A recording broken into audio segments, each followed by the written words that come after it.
agora esse elevador aí, tá bom? Muito bem, dito isso, vamos para a nossa aula de hoje.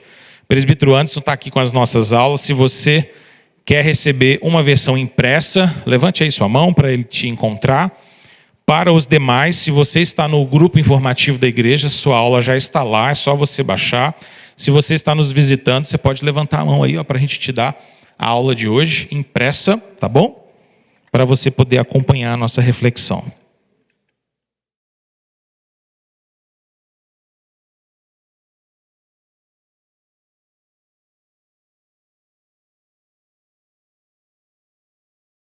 Hoje nós estamos dando continuidade à nossa série de palestras sobre pilares da fé. Se tiver na tela, pode pôr para mim, por favor.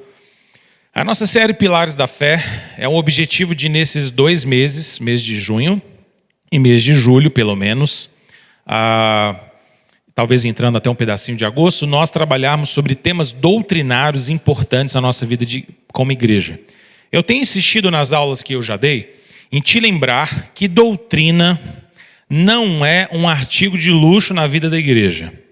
Saber doutrina não é uma coisa reservada para um grupo de pessoas especializadas. Não é algo específico para teólogos, para estudantes de teologia ou alguns interessados na vida da igreja. Não.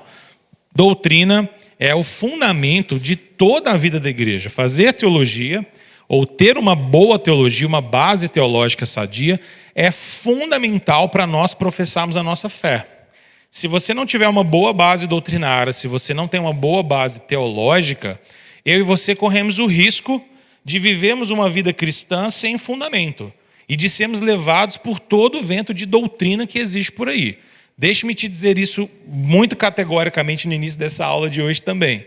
O que existe de balela e de baboseira teológica espalhada pela internet, pelo YouTube, Instagram e companhia limitada, não é brincadeira, tá bom? Uma dica para você, dica de etiqueta de uso de coisas teológicas no WhatsApp. Quando alguém te mandar algum videozinho sobre coisas teológicas no WhatsApp, dica para você, primeira reação, duvide. Ok? Primeira reação, não concorde. Gaste um tempo refletindo, confira textos da Escritura, avalie quem está dizendo, tá bom? A fonte, na dúvida, pergunte a alguém que possa te ajudar e só depois compartilhe. Porque o que tem de bobagem, gente, não está assim, mas não está no gibi. É muita bobagem. É uma bobajada sem fim.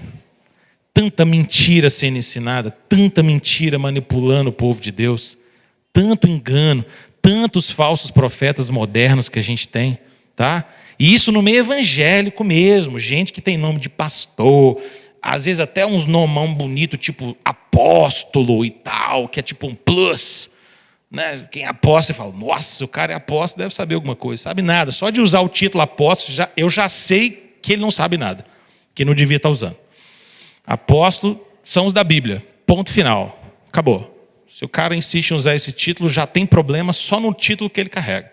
Você já não devia nem dar muita bola. Então tome cuidado, a gente precisa de doutrina, irmãos. Isso tem me preocupado tanto hoje, porque como igreja a gente vai crescendo e nós precisamos de solidez naquilo que a gente acredita, porque senão a gente começa a acreditar num monte de coisa diferente.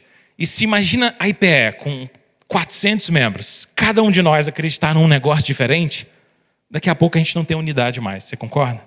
Nossa unidade vai embora pelo ralo, a gente não consegue mais pensar as mesmas coisas e ter as mesmas ideias e ter os mesmos fundamentos bíblicos. Então, dica para você, é muito legal que você assista bons vídeos na internet, que você acompanhe outros ministérios, que você estude teologia, mas sempre volte para a igreja local, para a sua igreja local, para você filtrar o que você está ouvindo lá fora. No mundo contemporâneo como o nosso, eu não posso ter a inocência como pastor dessa igreja de achar que eu sou o único pregador ou que a equipe pastoral aqui é a única equipe que ensina a Bíblia para essa igreja. Claro que não. Porque todo mundo aqui, inclusive eu mesmo, a gente assiste, não assiste? Você assiste um videozinho de um pastor que você gosta, você ouve uma aula em dado lugar, e joia, isso é legal, maravilha, continue fazendo isso. Mas lembre, Deus nos dá a igreja local para ela ser a nossa base para a gente filtrar essas coisas, formar a nossa doutrina fundamental e ser capaz de aproveitar essas coisas lá fora com critério, tá bom? Com critério. Minha última dica é, quando o vídeo for sobre coisas de fim do mundo, já nem abra, ok? Já nem abra, porque quando Jesus for voltar, não vai dar tempo de ninguém fazer videozinho de WhatsApp para avisar que ele vai voltar. Quando ele voltar, você vai ficar sabendo por ele mesmo. Porque a Bíblia diz que todos os olhos vão ver, todos os ouvidos vão ouvir. Então fica tranquilo que não vai vir um grupo de WhatsApp falando assim, ó, prepara, é amanhã. Não vai acontecer, sem chance. Jesus mesmo vai mandar o recado e quando ele vier, todo mundo vai saber que ele veio. Então se o vídeo for assim, fim do mundo, você já joga fora, que aí você já está na paz, está tudo certo. Muito bem, vamos lá. Vamos estudar hoje, então, o nosso assunto sobre regeneração e conversão. Hoje eu queria falar sobre um assunto que é muito importante. É o assunto que nos acompanha assim, quase que diariamente. E esse assunto poderia ser descrito através de uma pergunta. E a pergunta é o seguinte: o que acontece quando uma pessoa se converte? O que é se converter? A gente usa muito essa expressão, não é? Fulano se converteu. Fulano precisa se converter. Eu tenho que orar para fulano converter e aceitar Jesus. A gente usa muito isso. Falar sobre conversão faz parte do nosso vocabulário. Mas se você estivesse fazendo uma prova de teologia agora de manhã, e uma prova aberta, e a questão da prova aberta fosse assim, 30 linhas para você dissertar, explique sua resposta, e a pergunta fosse assim, descreva biblicamente o que é conversão, 2 pontos. E embaixo um parênteses escrito assim, use passagens bíblicas para fundamentar sua resposta. E aí, como é que ia ser essa resposta? Difícil essa prova? Eu acho. Bem difícil. De vez em quando eu dou umas provas assim lá no seminário, bem parecidas com essa. E aí, o que a gente responde? A gente fala muito sobre conversão, mas talvez quando a gente precisa definir isso, não é uma coisa tão fácil assim. Talvez a gente possa ter algum tipo de dificuldade. Hoje, nessa aula, eu queria te fazer pensar um pouco sobre o que é conversão, tá bom? Abra comigo, então, na sua Bíblia, lá no livro de Atos, capítulo 16, versículo 14. Eu quero começar minha aula lendo um texto que é o último texto que eu coloquei na sua anotação. Literalmente, é a última coisa que aparece de referência bíblica na minha anotação. Eu quero começar com ela, a gente vai deixar ela de lado e depois a gente vai voltar nela. Atos 16, 14.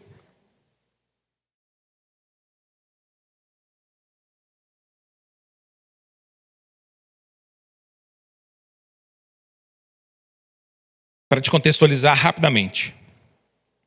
Paulo estava numa cidade chamada Filipos, uma cidade de cultura grega. Ele estava na sua segunda viagem missionária, estava acompanhado de alguns obreiros, Timóteo e Silas. Eles começam a pregar naquela cidade, e uma mulher chamada Lídia, que era temente a Deus, ela conhecia o judaísmo, mas ela não era convertida. Mas ela tinha certo interesse no Deus de Israel. Ela era uma mulher rica, ela trabalhava com venda de púrpura, muito abastada, possivelmente era uma mulher que não tinha mais esposo, talvez uma viúva. E o texto diz o seguinte lá no versículo 14. Ela ouviu Paulo pregando, Paulo estava ensinando o evangelho, o texto diz assim, verso 14, preste bastante atenção. Certa mulher, chamada Lídia, da cidade de Tiatira, vendedora de púrpura, temente a Deus, nos escutava. Então vamos entender o que está acontecendo. Paulo estava pregando e tinha esta mulher ouvindo o evangelho sendo pregado, ok? Cena muito comum para nós, não é? Uma pessoa que não conhece Jesus, que não conhece o evangelho, sentada, ouvindo alguém pregar o evangelho para ela. Beleza? O que vai acontecer agora? Olha só.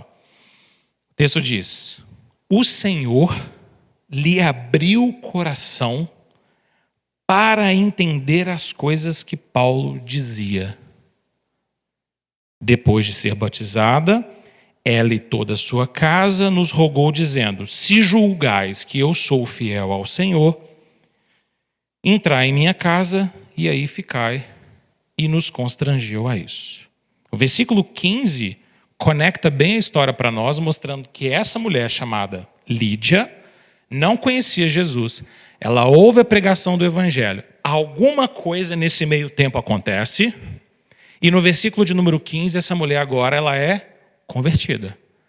Ela vira para Paulo e para seus companheiros e diz exatamente, olha, depois de ser batizada, ela já foi batizada, e agora ela diz, eu quero que vocês fiquem na minha casa, se vocês julgam que eu sou uma mulher fiel ao Senhor, se eu realmente aceitei Jesus, então quero que vocês fiquem na minha casa. E ela foi tão persistente que Paulo diz que ela conseguiu constranger eles a isso.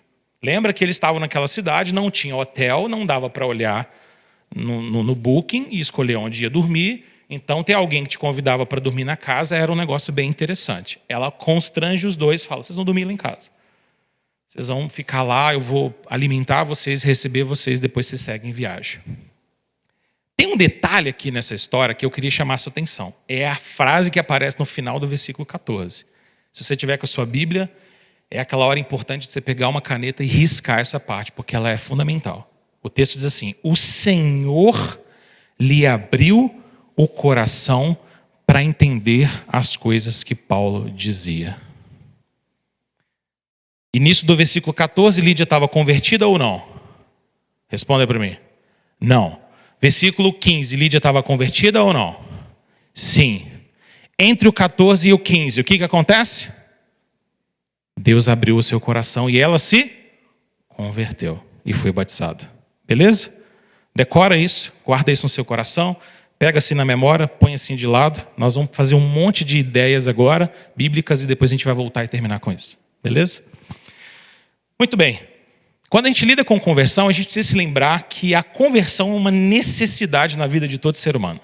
A Bíblia deixa muito claro para nós que seres humanos precisam se converter. Tá? Deixa-me dar um exemplo de um texto em que isso fica claro. Atos 2:38, está aí no início da sua lição. Respondeu-lhe Pedro, arrependei-vos e cada um de vós seja batizado em nome do Senhor, em nome de Jesus Cristo, para a remissão dos vossos pecados, e recebereis o dom do Espírito Santo. A Bíblia é muito clara e enfática para nós em dizer, por exemplo, na linguagem de Romanos 3, versículo 10 a 12, que todos os homens pecaram e todos os homens então carecem da glória de Deus, carecem da graça de Deus. Se existe algo que é muito claro na Bíblia, é de que todos nós, todos os seres humanos, homens e mulheres, de qualquer época, de qualquer etnia, de qualquer povo, todos os homens pecaram. Quando é que nós pecamos? Você pode pensar, poxa vida, eu pequei então quando eu nasci? Não, você não se tornou pecador porque depois de ter nascido muito puro, você cometeu um primeiro pecado. Não é assim. Às vezes a gente acha que é, não é? A gente nasce, toda criança é santa. Criança nasce inocente. Aí ela vai crescendo e ela começa a ficar com umas ideiazinhas erradas e ela comete o primeiro pecado dela. E aí, quando ela comete esse primeiro pecado, ela se torna pecadora. Não é verdade, não é assim que a Bíblia diz. A Bíblia diz que nós somos concebidos em pecado. Nós nascemos em pecado. Isso que nós chamamos de pecado original. Anota aí na sua folha. Pecado original. O pecado que todos nós nascemos. Esse é o pecado que está lá em Adão. De tal maneira que nós encontramos um coração, às vezes, pervertido, mesmo numa criança que já é capaz de fazer algo errado, não porque ela está cometendo o primeiro pecado dela e antes ela era santa, mas porque o seu coração já é inclinado a fazer aquilo que é errado e então ele se manifesta como um pecado. Davi diz isso no Salmo 51, eu fui concebido em pecado, eu nasci em iniquidade. Vamos entender isso. Você pode pensar, peraí pastor, mas esse negócio é meio duro de pensar, não é? Então quer dizer que aquela criancinha tão bonitinha de 1 aninho, tipo 1 aninho e meio ali e tal, é um atroz pecador terrível? Claro que não, né, gente? Porque à medida que nós vamos crescendo, nós vamos ganhando ferramentas e habilidades para pecar, não é? Quanto mais experiência, capacidade eu tenho, quanto mais recursos eu tenho, quanto mais a minha mente se amadurece, eu consigo pecar de maneiras mais terríveis. E o pecado ganha volume. Mas uma criança pequenininha, a gente já descobre alguma coisa nela que manifesta pecado? Descobre. O Pedrinho, ele tem 1 ano e meio. E aí quando ele pega uma coisa que ele gosta muito e algum dos irmãos dele tira dele, aí ele e faz assim.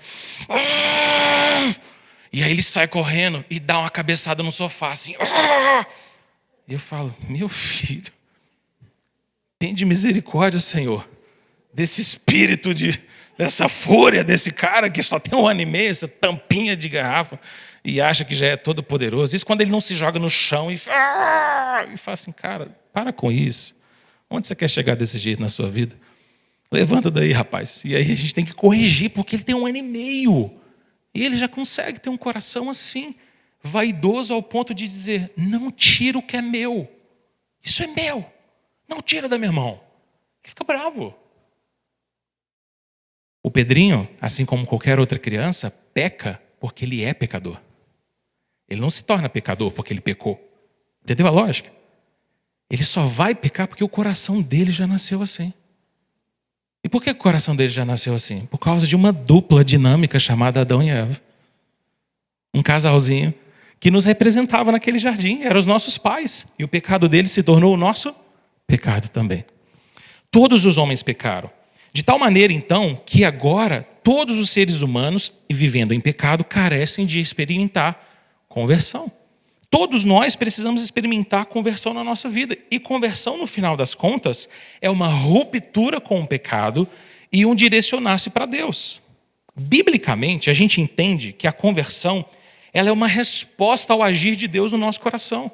Deus age em nós e através da sua lei e através do evangelho, Deus molda o nosso coração e nós nos convertemos. É maravilhoso você pensar como Deus usa lei e evangelho para nos converter. A lei tem algum papel? Claro que tem. Por exemplo, a lei é que te lembra daquilo que você tem que abandonar. Não é? A lei diz assim para você, não faça isso. E você fala, opa, então eu tenho que parar de fazer isso. E o evangelho? O evangelho diz para você, Cristo morreu por você. E você fala, eu creio nisso. Então a lei te faz abandonar pecados e o evangelho te faz abraçar a graça de Deus. E assim nós somos então moldados por Deus e nos convertemos. O que envolve a conversão? O que envolve alguém se converter biblicamente? Envolve ouvir a palavra de Deus, envolve arrependermos dos nossos pecados e envolve crer em Cristo. Ouvir, arrepender, crer. Dá para decorar? Ouvir, arrepender, crer. Isso é conversão. Se a gente não encontrar isso na nossa própria vida ou na vida de alguém, não adianta nada. Quantas pessoas você conhece que já ouviram o evangelho, mas não se arrependeram de pecado nenhum? Conhece alguém assim? Claro que conhece. Você já lidou com gente que você falou de Jesus para elas, e ela, Aí você fala, você crê nisso? A pessoa fala, não, eu entendo o que você está falando. Você vai mudar a sua vida? Ah, não sei não. Não sei não. Não sei não. A verdadeira conversão envolve ouvir, arrepender-se e crer em Cristo. Há um teólogo chamado Louis Berkhof. É um teólogo que a gente gosta muito dele. Estuda muito ele no seminário. Um teólogo muito próximo de nós. E ele diz o seguinte, abre aspas, olha a definição dele que legal. Ele diz que conversão é o ato de Deus pelo qual ele faz com que o regenerado, aquele que já foi transformado por Deus no seu coração, na sua vida consciente, aqui na cabeça, volte-se para ele com fé e arrependimento. O que o Berkhof está dizendo para nós, basicamente? De que a conversão é algo que acontece de maneira consciente. A conversão é algo que eu sei que ela está acontecendo na minha vida. Ela é uma ruptura com o pecado.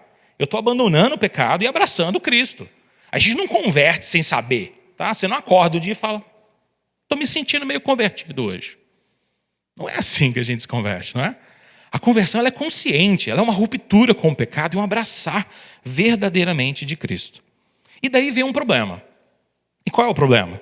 O problema é de que nem toda conversão é autêntica. Nem toda conversão é autêntica.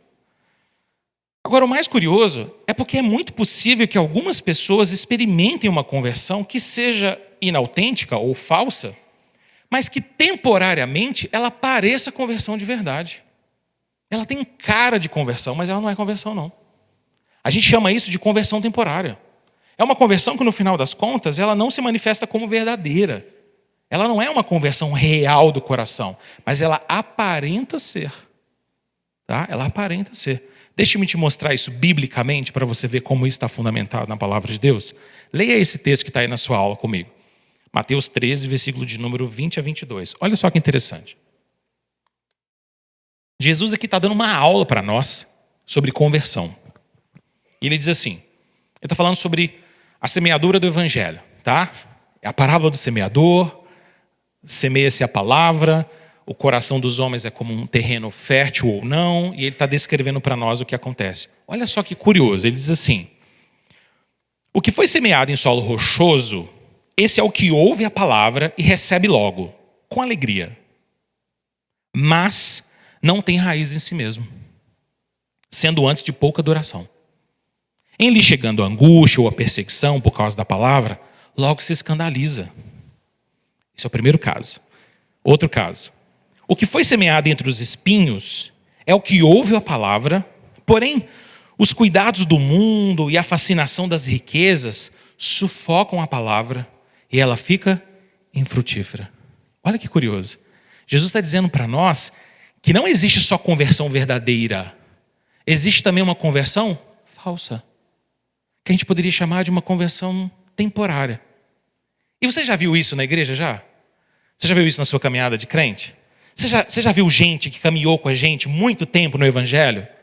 Veio para a igreja, fez classe de novos membros, assumiu o ministério e tal, liderou, cantou no louvor, ou ajudou em algum outro lugar. Sei lá, passa uns 4, 5 anos, a pessoa some. E aí quando você ouve notícias, ela voltou para o mundo. E a gente assusta com isso, a gente fala assim, caramba, como assim? Como essa pessoa se desvia? Essa pessoa era uma bênção. Às vezes ela foi usada por Deus para te abençoar. Você fala, cara, essa pessoa foi usada para me abençoar. Talvez ela tenha te evangelizado. E você fala, cara, fulano me evangelizou. Fulano está no mundo de novo agora. Como assim, meu Deus? Que coisa que é essa e tal? Conversões temporárias. Conversão temporária. É como uma semente, cai num solo rochoso. Ela cai, o solo não é tão bom, ele não tem tanta água, ele está meio rachado porque ele está seco. Mas a semente é boa demais, aí começa ali, germina alguma coisa, aparentemente está crescendo, mas aí de repente não aguenta, morre. Acabou. Quem tem plantação em casa sabe que é assim de vez em quando, não é? Você acha que vai vingar, não acha? Você fala assim, agora vai, minha cebolinha agora vai crescer. Daqui a pouco nós vamos estar fazendo cebolinha aqui, vai ser uma maravilha esse inverno, cebolinha 100% caseira. De repente ela mingua, você fala, cebolinha miserável. Morreu, seca todinha, acabou a cebolinha. Conversões temporárias, dura pouco. Dura pouco. Olha o segundo caso. O segundo caso é interessante, porque Jesus disse que o segundo caso não é um solo rachado, rochoso. O segundo caso é uma semente que caiu entre espinhos. Ela está sufocada, é diferente. Olha que curioso. Não é que ela dura pouco tempo apenas, mas ela é sufocada por pecado. Por pecado, fascinações do mundo, da riqueza. É aquela pessoa que a gente vê, elas amam o evangelho, aparentemente é conversão real. Na nossa capacidade de julgar, a gente simplesmente consegue dizer o seguinte, convertido, beleza, ok. Pessoa crente, de Deus, de Jesus. E aí de repente passa o tempo e as fascinações do mundo começam a dominar o coração dessa pessoa. E ela abandona a fé. E a gente fala, o que aconteceu? Como assim? Conversões temporárias. Existe um ponto, então, que a gente precisa lidar com o fato de que nem toda conversão é verdadeira. Porque a conversão verdadeira, ela é marcada, sobretudo, por uma ação poderosa de Deus em mudar a vida do pecador, que se volta para Deus agora com verdadeira fé e verdadeiro arrependimento. Se a gente não encontrar verdadeira fé e verdadeiro arrependimento no nosso coração, no coração de um pecador, então é possível que aquela conversão seja meramente temporária. É por isso que a gente tem que tomar um cuidado muito grande, porque nem sempre quem frequenta a igreja ama Jesus. Olha que negócio complicado, não é? E tem como a gente resolver isso? Não. Porque a Bíblia diz que o joio vai caminhar do lado do quê? Do trigo. E quem é que vai resolver esse negócio de joio e de trigo? Só o Senhor. Então não compete a nós ficar olhando e falar assim, aquilo ali é joio purinho, hein? Não é para a gente ser esse tipo de juízo maldoso. Não é olhar e falar assim, Tem jeito de trigo, mas coraçãozinho ali é joio total.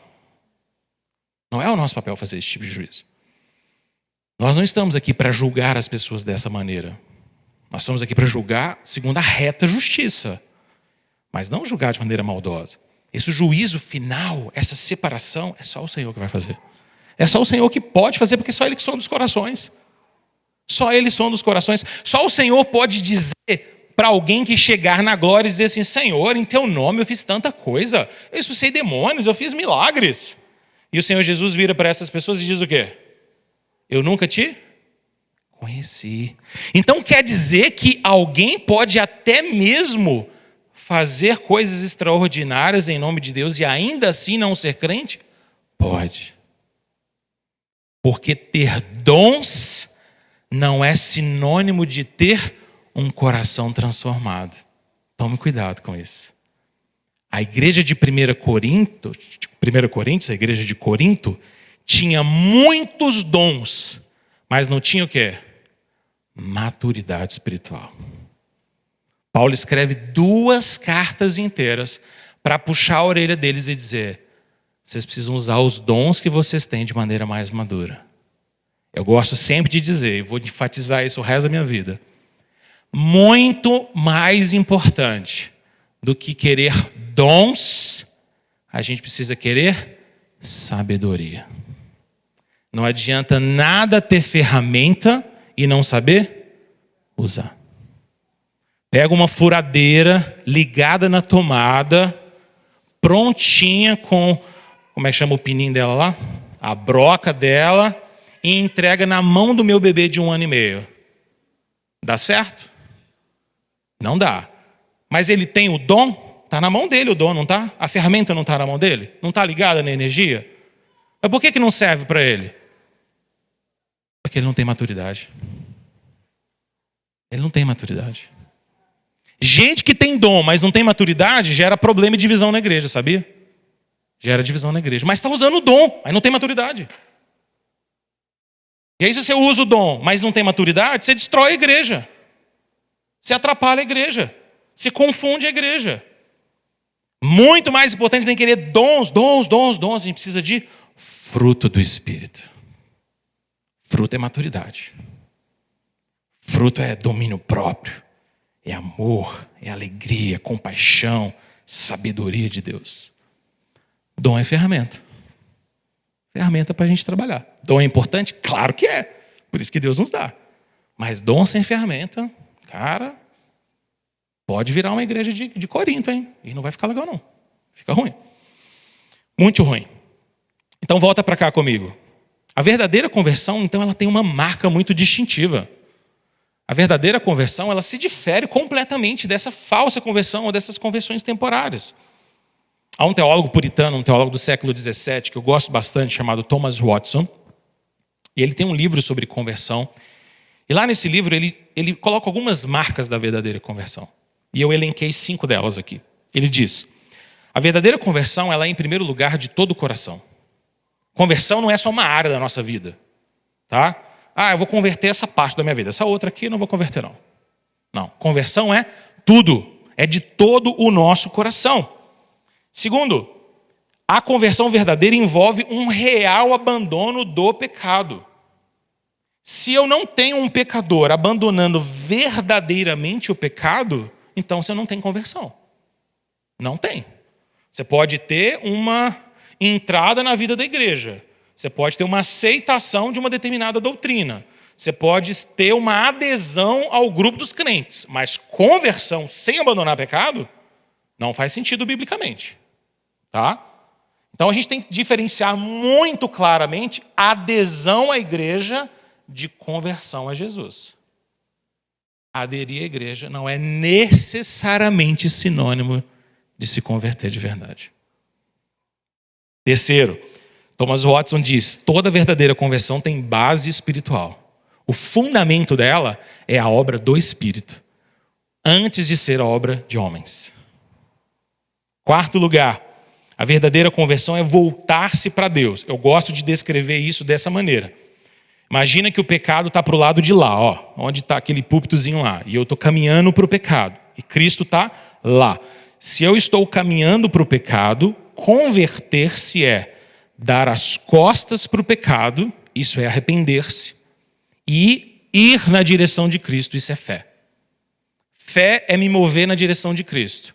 Me arrepender é me mover contrariamente ao pecado. O pecado fica para cá e eu vou andando para longe dele.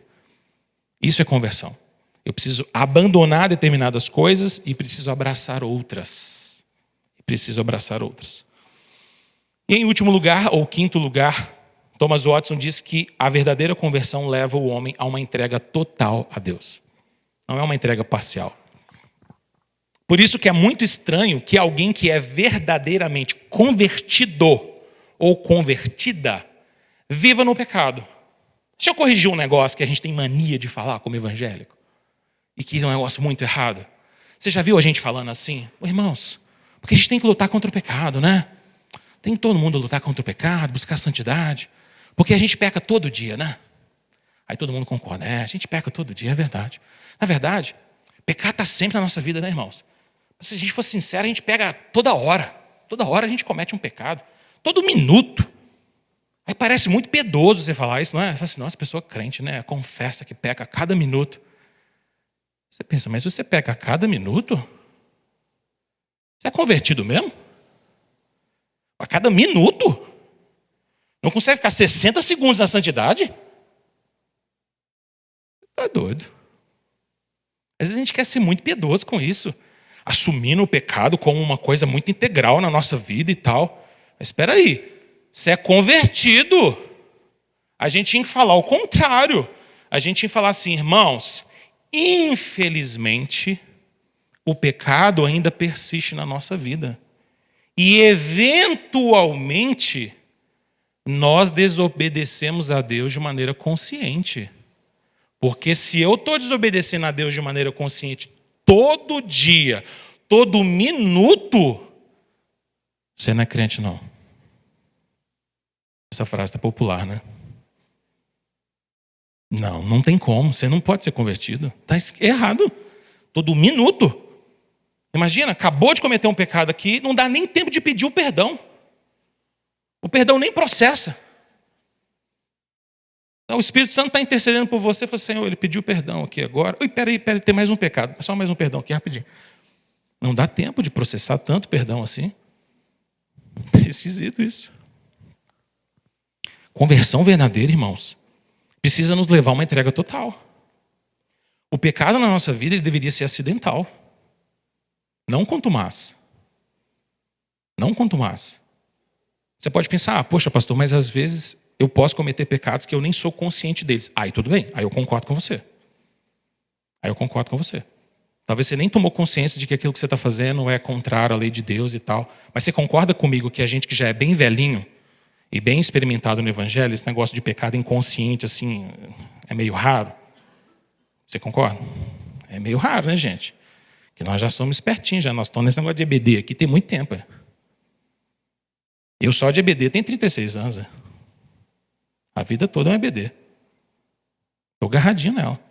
Então não dá para você falar assim, isso aí eu não sabia, rapaz. É mesmo, tem roubar, não pode. Caramba, achei assim, se fosse pequenos itens, dava para dar uma furtadinha tranquilo. Não, gente, não pode, está errado isso aí, está esquisito.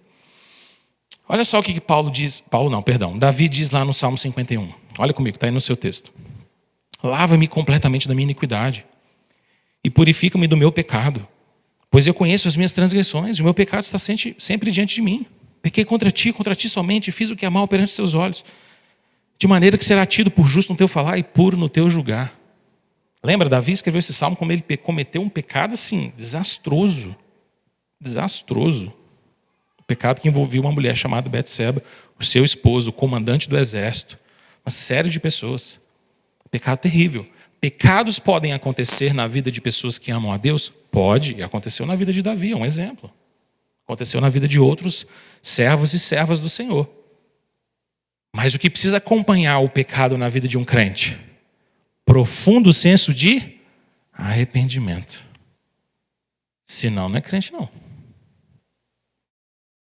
Se a gente peca e o pecado nem sequer incomoda a gente, Tranquilo? A Bíblia está perto, você está fazendo uma coisa errada, você joga uma toalha em cima da Bíblia, para de me olhar. Não funciona. Não dá certo. A conversão, de fato, ela é necessária na vida de todos os seres humanos. Olha o que o Thomas Watson diz. Eu acho essa frase dele chocante. Ele diz assim: aqueles que não se afligem por seus pecados estão enfeitiçados espiritualmente por Satanás. Eu acho tão forte essa afirmação.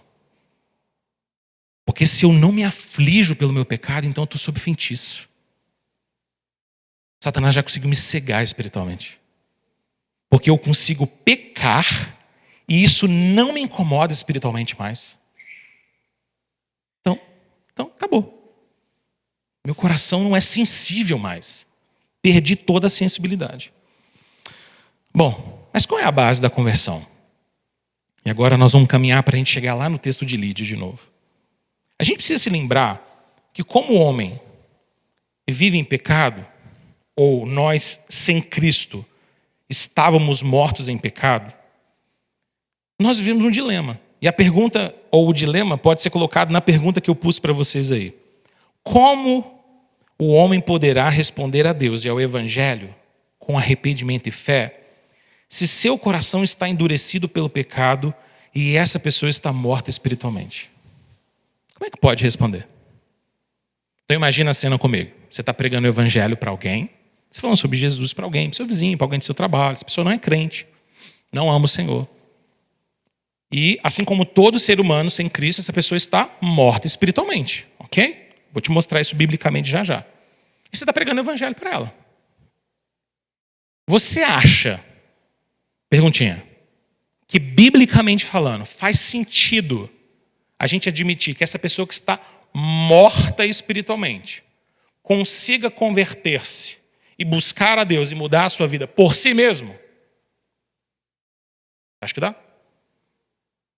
pessoa fala: eu estou morto espiritualmente, mas de repente eu catei uma vida aqui, revivi. Vamos embora. Não faz sentido. A Bíblia deixa claro para nós o estado espiritual do homem sem Cristo. Olha comigo o que está escrito lá em Efésios capítulo 2, versículos 1 a 3.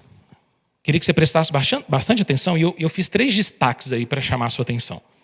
O texto diz assim: estando vós mortos em vossos delitos e pecados, nos quais andastes outrora segundo o curso desse mundo, segundo o príncipe da potestade do ar, Satanás, do espírito que agora atua nos filhos da desobediência, entre os quais também nós andamos outrora, segundo as inclinações da nossa carne, fazendo a vontade da carne e dos pensamentos, e éramos, antes de Cristo, por natureza, filhos da ira, como também são os demais.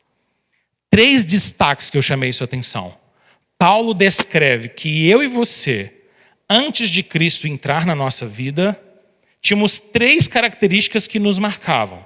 Primeira, nós estávamos mortos espiritualmente, ok? Morte espiritual. Segunda coisa que Paulo diz que nós éramos antes de Cristo entrar na nossa vida, filhos de quê? Da desobediência. Quem é que comandava a nossa vida, em última instância? O príncipe da potestade do ar. Um nome diferente para quem? Satanás. Ok?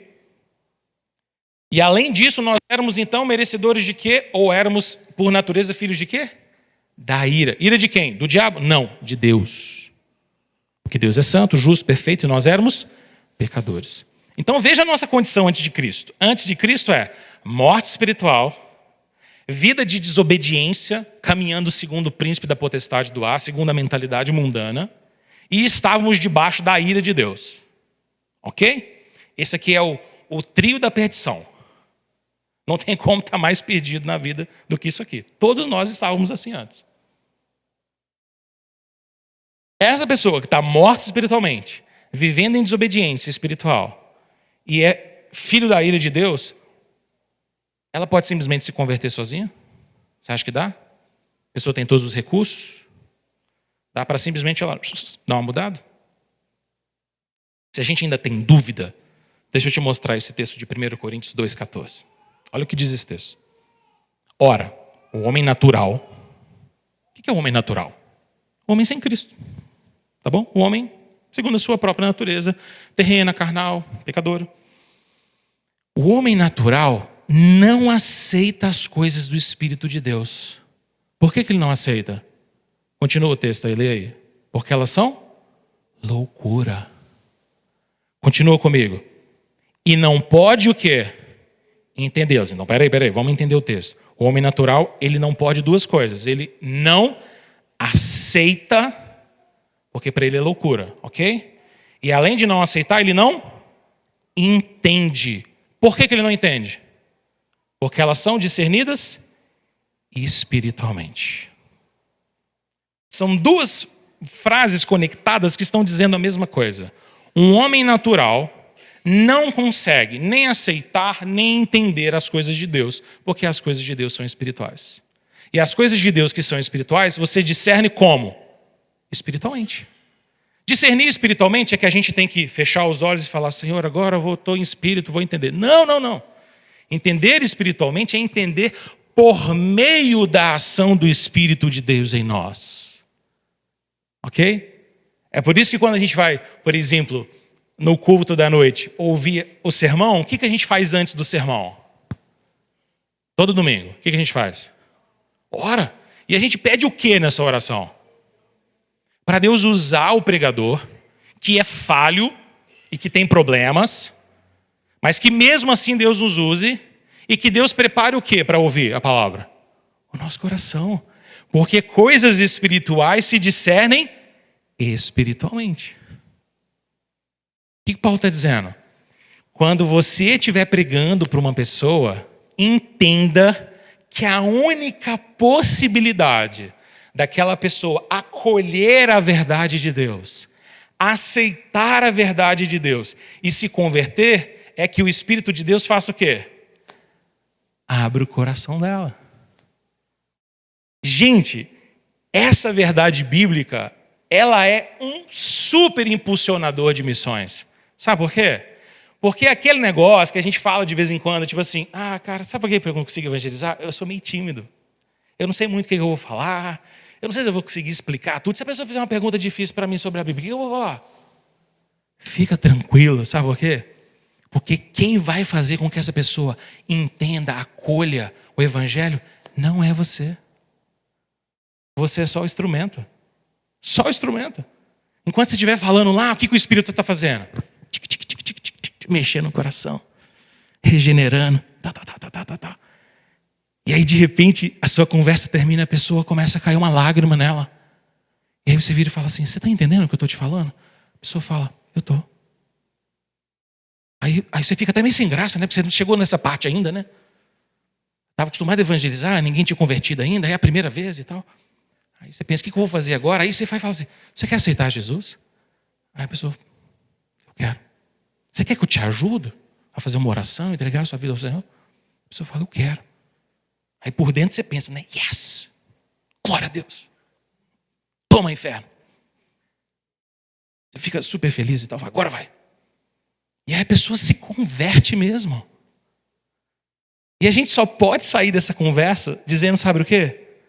Senhor, o Senhor é maravilhoso. Porque eu falei umas coisas tão simples. Eu falei do Evangelho assim, como se estivesse falando para uma criança. E mesmo assim, essa pessoa se converteu. Porque todas as vezes que a gente prega, existem 2 pregadores em ação. 2. Um é você. O outro é o Espírito Santo. Você prega para ouvidos. Ele prega para corações. Não é maravilhoso isso?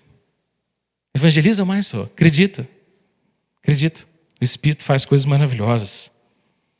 O homem morto espiritualmente, então, irmãos, para a gente caminhar para o final, ele necessita desesperadamente de uma obra divina. E essa obra divina que acontece no coração dos homens antes da conversão é o que a Bíblia chama de regeneração. Então vamos entender?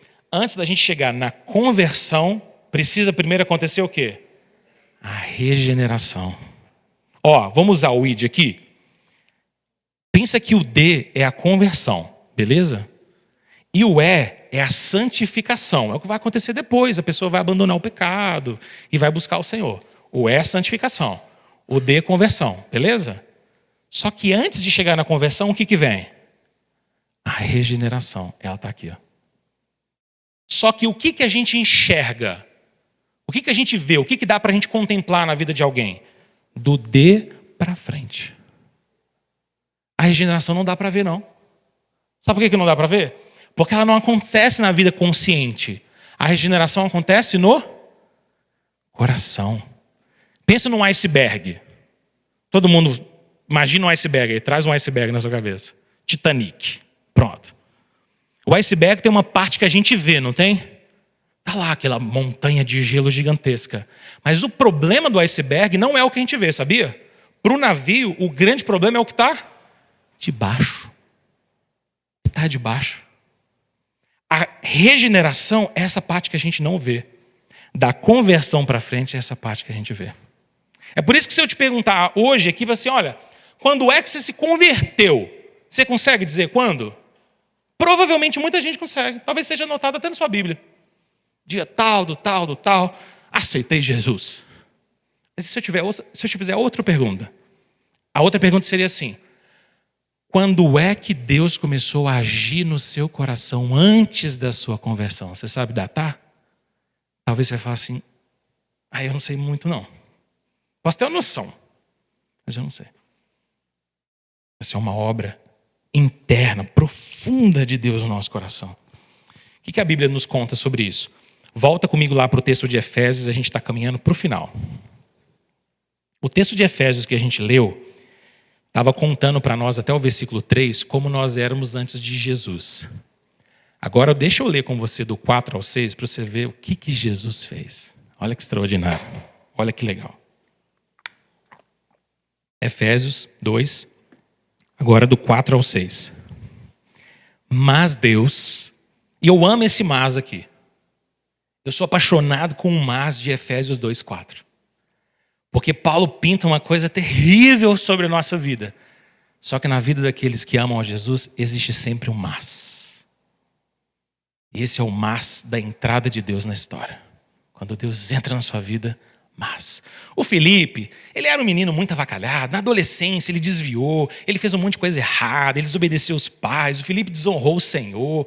Ele até era um menino que tinha alguns dons e talentos. Algumas pessoas até achavam que ele podia prestar para alguma coisa, mas na adolescência dele ele esculachou tudo. Ele desviou. Quem olhava o Felipe na adolescência pensava assim: não vai dar nada, pastor de jeito nenhum, misericórdia. Mas Deus entrou na minha vida. E aí, quando Deus entrou na minha vida, esse mas mudou tudo. Você tem um mas assim na sua vida? Tenho certeza que você tem. Olha o que o texto diz então. Mas Deus, sendo rico em misericórdia, por causa do grande amor com que nos amou, então vamos entender. Deus vai fazer alguma coisa aqui nesse versículo 4 a 6. E ele fez porque você era bom? O texto começa assim: mas porque você era muito bom e você fazia coisas muito certinhas. É o que está escrito? Não. Porque Deus tinha misericórdia e o grande amor com que nos amou. E estando nós mortos em nossos delitos, o que ele fez? Nos deu vida. Juntamente com quem? Com Cristo. Então a sua salvação é pelo quê? O que está escrito na sequência? Pela graça sois salvos. Por obras você é salvo. Porque você é bom, você é salvo. Porque você é inteligente, você é salvo. Porque você é de família rica, você é salvo. Não e não. Nós somos salvos pela graça. Graça é favor que não tem ninguém aqui nesse salão que pode dizer: eu merecia. Deus tinha que me dar isso mesmo. Afinal de contas, eu era tão bom. Não tem como. Graça. E juntamente com ele fez o quê? Nos ressuscitou e nos fez assentar aonde? Nos lugares celestiais em Cristo Jesus. Você consegue imaginar que do ponto de vista de Deus, eu e você que estamos em Jesus, já estamos assentados nas regiões celestiais com Cristo Jesus? Você consegue imaginar essa ideia? É o que está escrito aqui. Em Cristo Jesus, essa já é a sua realidade.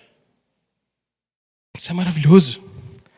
A regeneração consiste, então, na implantação da parte de Deus da semente da nova vida em nós. É uma ação sobrenatural de Deus. A Bíblia usa expressões muito bonitas para falar sobre isso, como, por exemplo, a conversa que Jesus tem com Nicodemos em João 3. Você se lembra dela, não lembra? Que Jesus está lá conversando com aquele mestre da lei, e Jesus vira para Nicodemos e fala assim, parafraseando: Nicodemos, você precisa nascer de novo. E aí o Nicodemos, mesmo conhecendo tanto a Bíblia, ele fala assim: como é que é isso aí? Eu sou um homem velho. Como é que eu vou entrar no ventre da minha mãe e vou nascer de novo? Eu não estou entendendo essa prosa. Que conversa esquisita. E Jesus fala: não, Nicodemos, peraí. Não é voltar para a barriga da sua mãe e nascer de novo, assim, fisicamente. É nascer de novo do alto. Nascer da água e do Espírito. A Bíblia, então, trata a nossa nova vida como uma espécie de novo nascimento. A Escritura chega a dizer que em Cristo Jesus nós somos novas criaturas, criados novamente. Você tem uma velha vida em Adão, e agora você tem uma nova vida em Jesus. Quando você olha para trás agora, você não vê Adão na sua história, você vê quem? Jesus de Nazaré. Você não vê Adão mais, você vê Jesus. Quando você olha para a sua história, ela não vai terminar lá atrás em Adão, ela vai terminar em Jesus. Eu sou uma nova criatura, eu tenho uma nova identidade. Paulo chega a dizer em Gálatas 2:20, agora já não sou nem mais eu quem vivo. Quem vive em mim é Cristo. E a vida que eu vivo pela fé. Essa é a minha identidade. É como se alguém estivesse chegando para Paulo e falasse assim: Paulo, você é um fariseu, você é um homem da lei, você é um homem que perseguia Jesus. Ele fala: esse Paulo aí morreu. Sou nova criatura. Eu sou apóstolo de Cristo. Essa é a minha nova identidade. É como se você também pudesse dizer, alguém chegasse para você e dissesse assim: nossa, você já fez um monte de coisa assim no passado. Eu falei: irmão, vamos falar de coisa ruim não? Vamos falar de Jesus para frente. Sabe por que eu não gosto da maioria de testemunhos que a gente vê em algumas igrejas por aí? Porque o testemunho de muitas pessoas não é um testemunho, é um testemunho. A pessoa gasta 30 minutos falando das lambanças que ela fez no pecado. E no final, em 1 minuto, ela fala: depois Jesus me salvou, glória a Deus, aleluia. Isso é curso intensivo de como fazer coisa errada. Para que tem que contar os podres? Conta as coisas boas. Inclusive para filho. Nós pais não podemos sentar com o filho e falar assim: deixa eu te contar as coisas erradas que eu fazia quando eu era perverso no mundo. Irmão, pelo amor de Deus, não conta essas coisas pro seu filho, não. Mas ele precisa saber quem eu sou, precisa, quem que você é. Nova criatura em Jesus. É isso que ele precisa saber. Não existe verdade mais poderosa do que essa. Vou contar os podres, tudo? Ou como a gente fala, os podres? Vou contar minhas coisas erradas?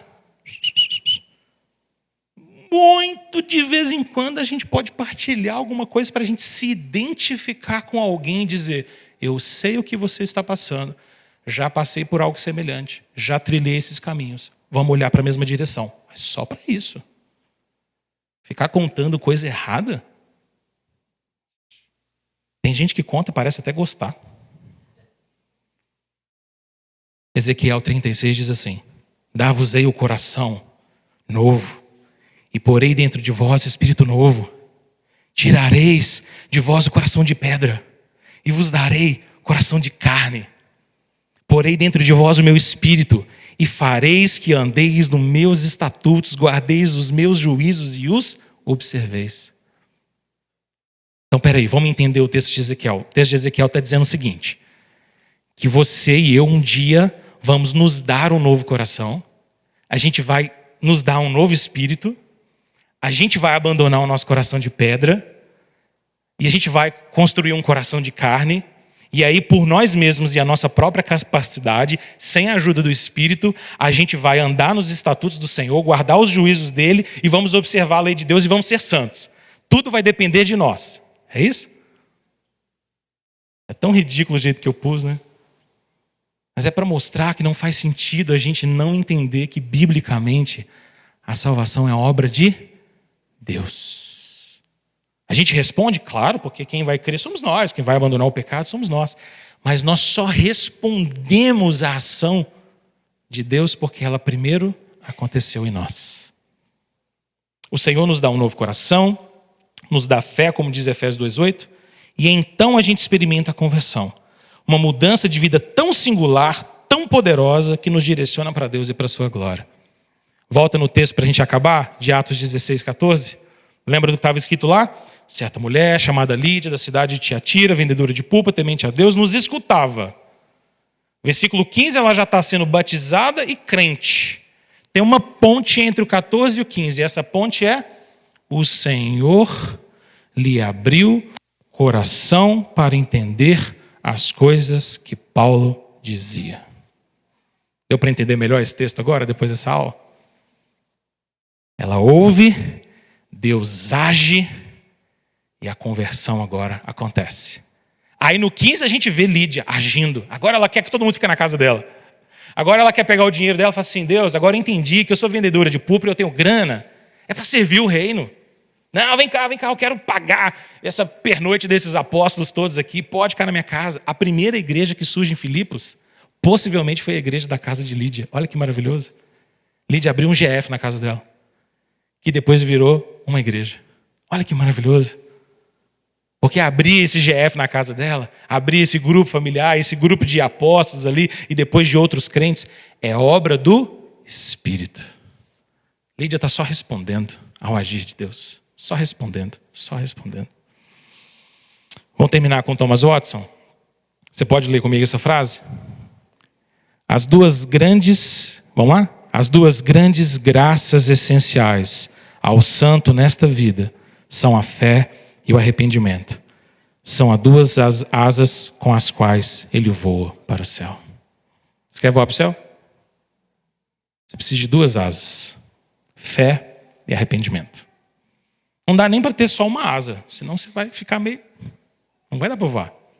Duas: fé e arrependimento. Isso é conversão.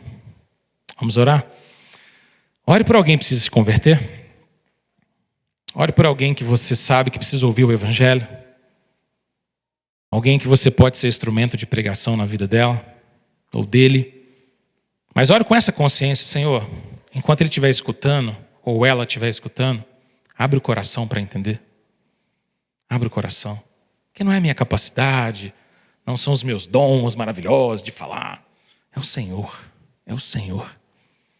Deus, muito obrigado, porque a conversão pertence ao Senhor, a salvação pertence ao Senhor. Nós respondemos a Ti porque o Senhor nos alcançou primeiro. Te amamos porque o Senhor nos amou primeiro. Abraçamos a fé porque o Senhor nos escolheu antes da fundação do mundo. O Senhor nos deu espírito, nos deu fé e nos move a amar os Teus mandamentos e estatutos. Senhor, nós queremos viver para a Tua glória, para o Teu louvor. Ensina-nos a compreender essa importante doutrina nessa manhã, para que a gente possa compreender, ó Deus, que conversão só é possível porque regeneração aconteceu. Porque o Senhor nos deu um novo coração primeiro. O Senhor abriu os nossos ouvidos para ouvir a Tua palavra, mudou o nosso coração e agora a gente abraça pela fé a palavra, abandona pecados em resposta ao agir sobrenatural, poderoso, transformador do Senhor. Obrigado, Deus. Que maravilha sabermos disso. Que maravilha podemos pregar a outras pessoas sabendo que é o Senhor quem molda corações. É o Senhor que transforma, regenera, faz nascer de novo. Te louvamos nessa manhã. Pedimos a Tua bênção sobre nós e o Teu cuidado, em nome de Jesus. Amém.